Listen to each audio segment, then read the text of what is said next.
देखे होंगे मानचित्र में जो बताया गया था उसको कंप्लीट कर लिए होंगे आप लोग। तो इसको भी देख लीजिए, क्योंकि ये लास्ट चलेगा, इसके बाद मानचित्र ही है।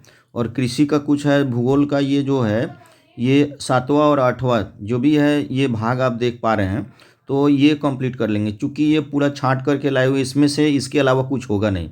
और जो बच्चे अभी तक बोल रहे थे कि सर हमको जो है वो मिल नहीं रहा है, मतलब मेरा नोटिफिकेशन, तो आप बेल आइकॉन पूर्ण रूप से ऑल करके उसको बेल आइकॉन दबा दीजिए, ताकि ये पूरा आपको मिलता रहेगा। चलिए तो देखते हैं यहाँ पर ये कृषि के चैप्टर के बाद बिहार से रिलेटेड बहुत सारे आपको इसमें मिलेंगे। ये पूरा का पूरा नहीं है, बस इतना ही पूछा जाएगा, इसको ध्यान से देख लेंगे, बस इसको ध्यान से देख लेंगे तो आपको पूरा कंप्लीट हो जाएगा। तो चलिए हम इसको देखते हैं। यहाँ पे सबसे पहला ये क्वेश्चन है, सब्सक्राइब कर लीजिए, क्योंकि ये जो है रुकने वाला नहीं है, कंटिन्यू चलता रहेगा। और ऑफलाइन और ऑनलाइन दोनों में ये कंप्लीट चलता रहेगा।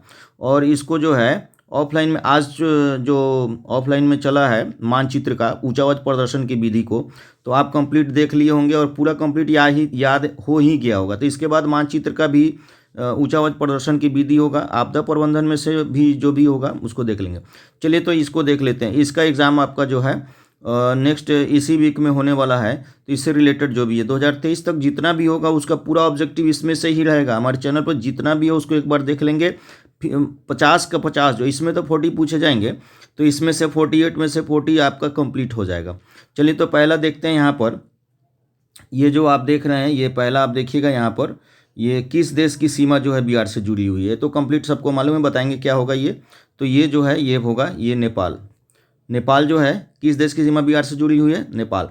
अविभाजित बिहार जो है, एक मिनट, हाँ, तो अविभाजित बिहार में एकमात्र नियोजित नगर कौन था? क्योंकि आपको कल उस दिन भी बताए थे कि ये जो है ये आपका टाटा नगर, ये नियोजित सॉरी ये जो है, हाँ, तो ये टाटा नगर जो है जमशेदजी टाटा के द्वारा जो है ये नियोजित नगर है ना, बाकी कोई भी नहीं है बिहार में। ये टाटा जो है जो भी है, चूँकि यह नियोजित है, इसको बहुत अच्छी तरह से बसाया गया है ना। अगला क्वेश्चन देखें, गुजरात परियोजना का निर्माण किस स्थान पर हुआ था? गुजरात परियोजना का निर्माण किस स्थान पर हुआ था? ये सब रिपीटर्स क्वेश्चन है, इसको देखते रहेंगे तो ये होगा ये वाल्मीकि नगर है ना। ये बाघ परियोजना, टाइगर परियोजना, इसको गुजरात परियोजना के नाम से भी जानते हैं। इनमें कौन सा बिहार राज्य के गन्ना उत्पादक जिला नहीं है? ये जानेंगे कौन सा, ये तो आप देख पाएंगे कौन कौन से जिला जो है गन्ना उत्पादक है और कौन कौन नहीं है, तो पहले ही हम याद करवा दिए थे। तो इसको देखेंगे, ये हो जाएगा रोहतास,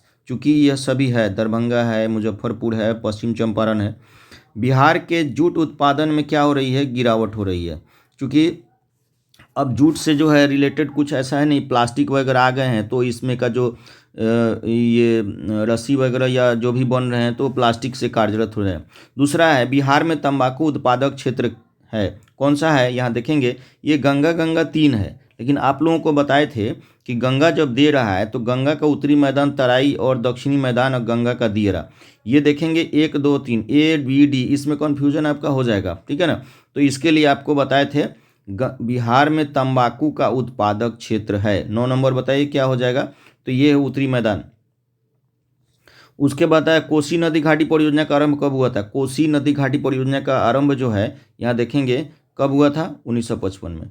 अगला देखें, गंडक परियोजना का निर्माण बिहार राज्य में किस स्थान पर? गंडक परियोजना का जो देखेंगे ये वाल्मीकि नगर पश्चिमी चंपारण। बिहार में नहरों द्वारा सर्वाधिक सिंचाई किस जिले में होती है? सर्वाधिक सिंचाई नहर के द्वारा, ऐसे तो भारत में आपको पता ही है। उसके बाद बिहार में बता दीजिए, बिहार में हो जाएगा ये कहाँ पे? रोहतास में। उसके बाद कांवर झील तो आपको बताए थे, कांवर झील और ये कुशेश्वर स्थान। तो कांवर झील में आप कौन सा लगाएंगे? 13 नंबर का, ये तो कंप्लीट याद होगा आपको, ये बेगूसराय जिला हो जाएगा। अगला है संजय गांधी जैविक उद्यान बिहार के किस नगर में स्थित है? तो यह जो चिड़ियाघर आप पटना का देख रहे हैं ये पटना हो जाएगा। बिहार में खनिज तेल मिलने की संभावनाएं हैं, ये बताइए कहाँ पे है? तो कहाँ पे है ये पहले बता दिए हुए थे, ये देखेंगे कहाँ पे होगा। तो ये हो जाएगा आपका, ये आपको याद है गंगा के द्रोणी में, D नंबर है ना, ये D नंबर। अगला देखेंगे, चूना पत्थर का उपयोग सबसे ज़्यादा, ये तो कच्चा माल इसका जो है सीमेंट उद्योग का सबसे प्रमुख कच्चा माल है, इसमें यूज होता है। कांटीय तापीय विद्युत परियोजना बिहार के किस जिले में है? तो ये आपको मालूम है कहाँ पे है? मुजफ्फरपुर में। बिहार के किस शहर में कांच उद्योग बिहार के किस शहर में कांच उद्योग स्थापित है? 18 नंबर का बताइए क्या हो जाएगा? 18 नंबर का ये हो जाएगा हाजीपुर। सिगरेट का कारखाना, देखिए सिगरेट और बंदूक और ये रेल का वर्कशॉप, ये 3-4 चीज़ें थी जिसको हम लोग नोट करवा दिए थे। तो 19 नंबर का बताइए क्या होगा? 19 नंबर का 18-19 का क्या हो जाएगा? सिगरेट का कारखाना। तो ये हो जाएगा कहाँ पे? मुंगेर में। अगला देखेंगे बिहार में रेल वर्कशॉप, तो ये जमालपुर हो जाएगा। ये कंप्लीट हो जाएगा। चलिए अब देखिए बिहार में खाद कारखाना कहाँ स्थित है? बताइएगा बिहार में खाद कारखाना कहाँ स्थित है? यार बच्चों बताइएगा बिहार में खाद कारखाना कहाँ पे स्थित है? तो ये हो जाएगा आपका बरौनी। बिहार के किस नगर में कालीन तैयार होता है? बिहार के किस नगर में? तो 2 बार 3 बार आप देखेंगे बिहार के किस नगर में, तो ओबरा, दाऊदनगर नहीं, ओबरा पर ध्यान दीजिए। बिहार की पहली रेल लाइन कहाँ थी? बिहार की पहली रेल लाइन जरा बताइएगा, बिहार की पहली रेल लाइन, तो ये हो जाएगा आपका ईस्ट इंडिया रेल मार्ग। पटना के हवाई अड्डा तो जेपी के नाम से है, जयप्रकाश नारायण के नाम से है, तो ये देखेंगे जयप्रकाश अंतर्राष्ट्रीय हवाई पतन। ग्रांड ट्रंक रोड की संख्या क्या है? तो ये 2 है। सासाराम है ना, बिहार से होकर गुजरती है ना, सासाराम से होकर के। और इस तरह से ये बिहार में रेल परिवहन का शुभ आरंभ कब से माना जाता है? बताइए तो 26 नंबर का बिहार में, बताइए तो कौन सा है ये बिहार में? तो इसका हो जाएगा क्या? ये तो क्लियर है आपको 1860। बिहार में रज्जू मार्ग रोपवे जो है ना, रोपवे राजगीर में जहाँ पे आप लोग जाते हैं वहाँ पे पहाड़ गिरधकूट पर्वत पे जाते हैं, तो ये जो है ऐसे पूछेगा गिरधकूट पर्वत कहाँ पर? राजगीर में। मंदार हिल ये बताए थे, मंदार हिल कहाँ पे? तो मंदार हिल है बांका। अगला देखेंगे राष्ट्रीय पोत संस्थान जो है देखेंगे कहाँ पे है? राष्ट्रीय पोत संस्थान पटना के किस घाट पर है? तो महेंद्रू घाट पर है। सबसे अधिक आबादी वाला जिला, तो ये तो क्लियर सी बात है पटना, बिहार की राजधानी ये तो होगा ही। बिहार का सबसे बड़ा नगर, तो वही बात है पटना हो जाएगा। 2011 की जनगणना के अनुसार बिहार में सबसे कम जनसंख्या वाला जिला कौन सा है? ये 32 नंबर बताइए कौन सा है? 32 नंबर, तो ये हो जाएगा आपका शेखपुरा। बिहार में नहरों द्वारा सर्वाधिक सिंचाई किस जिले में होती है? बात तो वही घूमकर आ रहा है। 33 नंबर का बताइएगा कौन? अभी बताए हैं, तो ये हो जाएगा आपका रोहतास। बिहार में जिलों की संख्या कितनी है? देखिए बिहार में जिलों की संख्या थी तो सब कोई जानता है बिहार में जिलों की संख्या कितनी है? 38। उसके बाद बिहार राज्य का क्षेत्रफल वही रहना है, ये नहीं कि बदल जाएगा। बिहार राज्य का क्षेत्रफल आपका जो है 94,163 वर्ग किलोमीटर है ना। अगला देखेंगे बिहार में खनिज, यहाँ देखेंगे बिहार में खनिज, खरीफ फसल को क्या कहा जाता है? खरीफ फसल। अगहनी फसल कहा जाता है ना बिहार में, खरीफ फसल को अगहनी फसल। ये जितना भी देख पा रहे हैं ये सब रिपीटर्स क्वेश्चन है, 100% पूछे जाएंगे ये, है ना। ये पूरा का पूरा 2023 तक आप देखेंगे, पिछले साल भी अब मैंने चैलेंज करके बताया था यही पूछा गया। और ये भूगोल यानी कि सोशल का टोटल यही पूछने वाला है। तो सब्सक्राइब कर लेना है बस, इतना नहीं। इसके बाद सब्जेक्टिव चलेगा, संस्कृत का भी चलेगा, हिस्ट्री से ज्योग्राफी इकोनॉमिक्स तो कंप्लीट हो ही जाएगा। उसके बाद आपका संस्कृत चलेगा, हिंदी चलेगा, और फिर जो है ये सारा का सारा आपका कंप्लीट होते चला जाएगा। तो चलिए अगला ये देखेंगे, इसमें आपको जो है अब ये देखिए सभी के सभी कंप्लीट होने वाले हैं, आपका पूरा क्वेश्चन कंप्लीट हो जाएगा। बस इसको एक बार देख करके अब एग्ज़ाम दे दीजिए, ऑफलाइन या ऑनलाइन दोनों में चलता ही रहता है मेरा, तो इसको कंप्लीट कर लीजिए। ये परिवहन का सबसे तेज़ साधन, ये तो आपको मालूम है परिवहन का सबसे तेज़ साधन कौन सा है? बताइए तो कौन सा है परिवहन का सबसे तेज़ साधन? तो ये वायु मार्ग है, ये तो कंप्लीट मालूम है। पूर्व मध्य रेलवे का मुख्यालय कहाँ है? ये तो बार बार हम बता दिए। पूर्व मध्य रेलवे का जो है ये मुख्यालय कौन सा है? चूँकि देखिए हाजीपुर हुआ था, उस समय रेल मंत्री थे रामविलास पासवान, तो ये जो है बिहार में ये हाजीपुर हो गया। परिवहन का सबसे सस्ता साधन कौन सा है?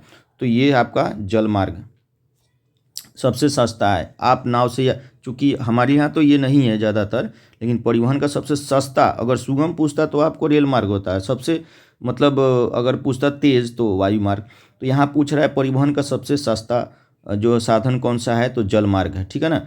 अगला देखेंगे रेलवे वर्कशॉप कहाँ पे है? रेलवे वर्कशॉप फिर वहीं आएगा जमालपुर। उसके बाद इनमें कौन सा संचार का साधन नहीं है? संचार तो देखिए कौन कौन सा है, तो यहाँ पर संचार का साधन सिनेमा हॉल नहीं है, एक जगह बैठते हैं। ये तो चारों तरफ लाउड स्पीकर, डाक सेवा, टेलीफोन, हर जगह हम एक जगह से दूसरी जगह पहुँचा सकते। सिनेमा हॉल तो एक जगह रहता है। भारत में रेडियो का पहला प्रसारण किस वर्ष हुआ था? ऑल इंडिया रेडियो नहीं, ये 19 नंबर का है। भारत में रेडियो का पहला प्रसारण भारत में रेडियो का किस वर्ष हुआ था? तो ये जो है आपका भारत में रेडियो का हो जाएगा आपका 1923।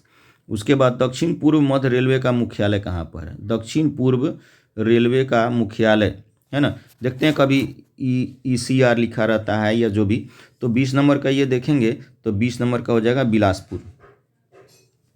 देश में वायु परिवहन का राष्ट्रीयकरण किस वर्ष हुआ था? देश में, यहाँ देखिएगा, ये देश में वायु परिवहन का राष्ट्रीयकरण किस वर्ष हुआ था? तो ये हो जाएगा डी नंबर 1953।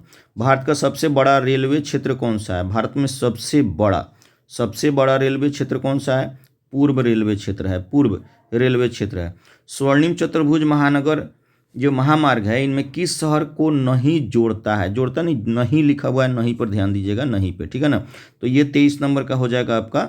यहाँ पर 23 नंबर का क्या हो जाएगा, बताइएगा क्या हो जाएगा 23 नंबर का? तो ये हो जाएगा 23 नंबर का हो जाएगा बी हो जाएगा, ठीक है ना। 23 नंबर देखिए। तो 25 नंबर का यहाँ पर देखिए, इनमें से ये देखिए, इसमें थोड़ा सा कन्फ्यूज़न ये होता है कि अब तो पूरा चालू हो गया, टोटल में हर जगह पे ये जो है मेट्रो शुरू हो गया है ना। तो इसको क्या है कि कन्फ्यूज़न यहाँ पर हो रहा है इसका, ठीक है ना। ये क्वेश्चन पूछेगा भी नहीं, ठीक है ना, कि मेट्रो किस शहर पे है, यहाँ पे ध्यान देने वाली। ये तो 23 नंबर का आप लोग कंप्लीट। 23 नंबर का तो आपका हो गया जो है गुवाहाटी है। स्वर्णिम चतुर्भुज ये जो है इसको नहीं जोड़ता है ना, ये महामार्ग जो है गुवाहाटी शहर को नहीं जोड़ता है। उसके बाद ये जो है इनमें जो है किन शहरों को किन शहर मेट्रो रेल सेवा उपलब्ध है? तो इस सब जगह हो गया है, इसको जो है आप जो है रहने दीजिए, इसको जो है ये नहीं हो पाएगा। अगला देखेंगे यहाँ पे देखिएगा अगला कि इनमें से कौन विशेष आर्थिक क्षेत्र पश्चिम बंगाल में है? तो आपको बताए थे फल्टा जो है, फल्टा, ये 25 का देखेंगे तो ये फल्टा, ये कंप्लीट आपको बताए थे। इनमें आर्थिक विकास की जीवन रेखा कौन सा है? आर्थिक विकास की जीवन रेखा तो इसमें देखेंगे कौन सा हो जाएगा। तो इनमें से सभी हो जाएगा, परिवहन भी है, व्यापार भी है, संचार भी है। देश में वायु परिवहन का राष्ट्रीयकरण हुआ था, कब हुआ था? 27 नंबर का देखेंगे तो ये हो जाएगा 1953 में। स्वर्णिम चतुर्भुज लेन का कितने लेन वाली है? 4, 6, 8, किसमें जो है 28 नंबर बताइएगा। तो ये हो जाएगा आपका देखिए, इसमें एक होता है 12, 4, 6, 8, 12 लेन का आता है ना। तो 28 नंबर का देखिएगा तो ये 6 लेन का हो जाएगा। ये स्वर्णिम चतुर्भुज जो सड़कें हैं, तो आप लोग 4 लेन तो देखे होंगे, ये 6 लेन का बना हुआ है ना, 6 लेन का।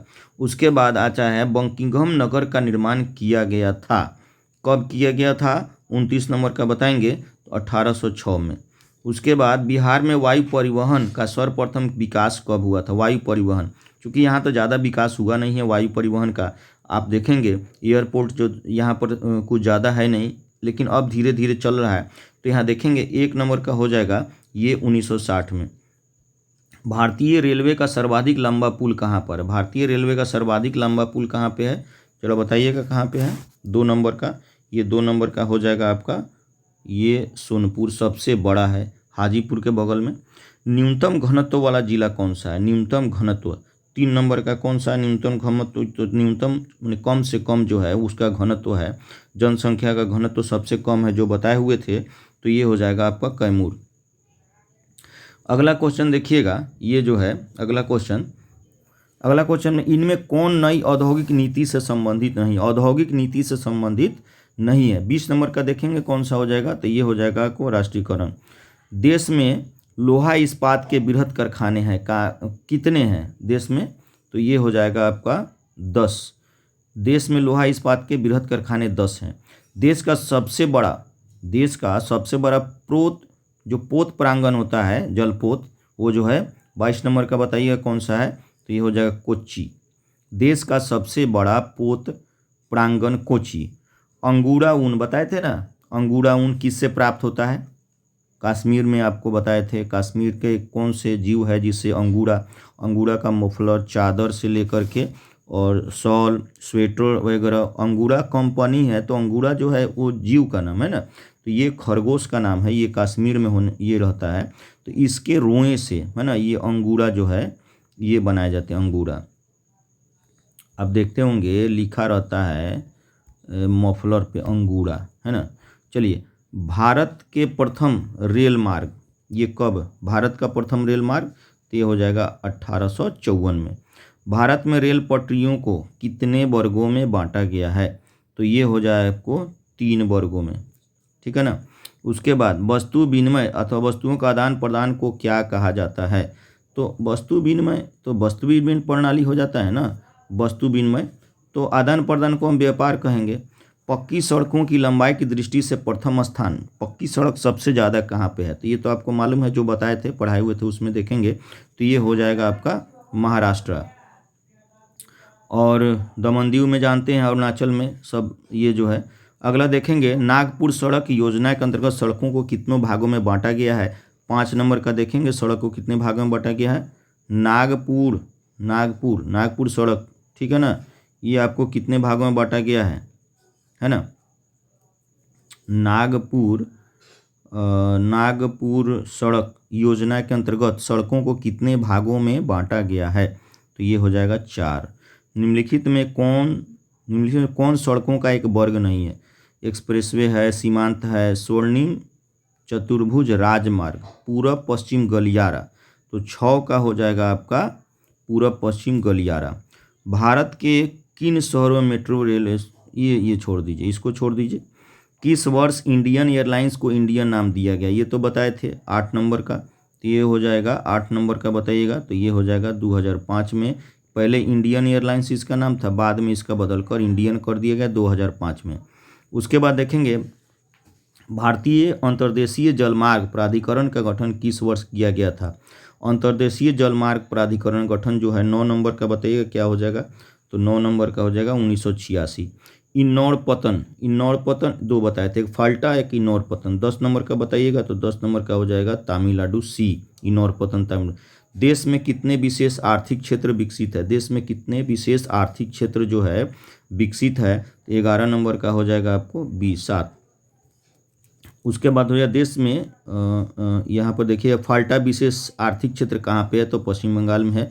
2 देशों के बीच होने वाले व्यापार को क्या कहते हैं, 13 नंबर का हो जाएगा अंतर्राष्ट्रीय व्यापार। तो ये टोटल का टोटल आप देख लिए। उसके बाद आप देखेंगे इसमें कुछ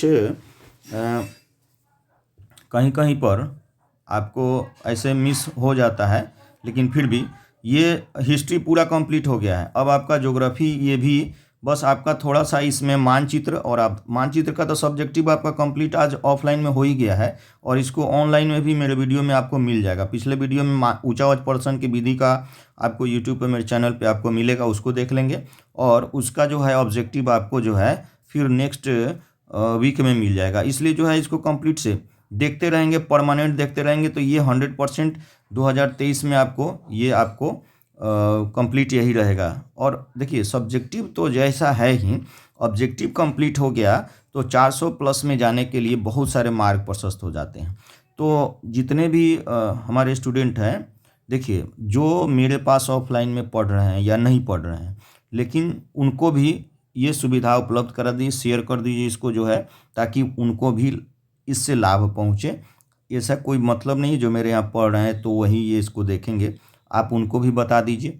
और ये सब्सक्राइब कर लीजिए, चूँकि अब जो है संस्कृत का व्याकरण चलने वाला है, परमानेंट चलेगा जनवरी पूरा तक, हिंदी और संस्कृत का व्याकरण, तो इसको सब्सक्राइब कर लेंगे और ये जो है परमानेंट देखते रहेंगे।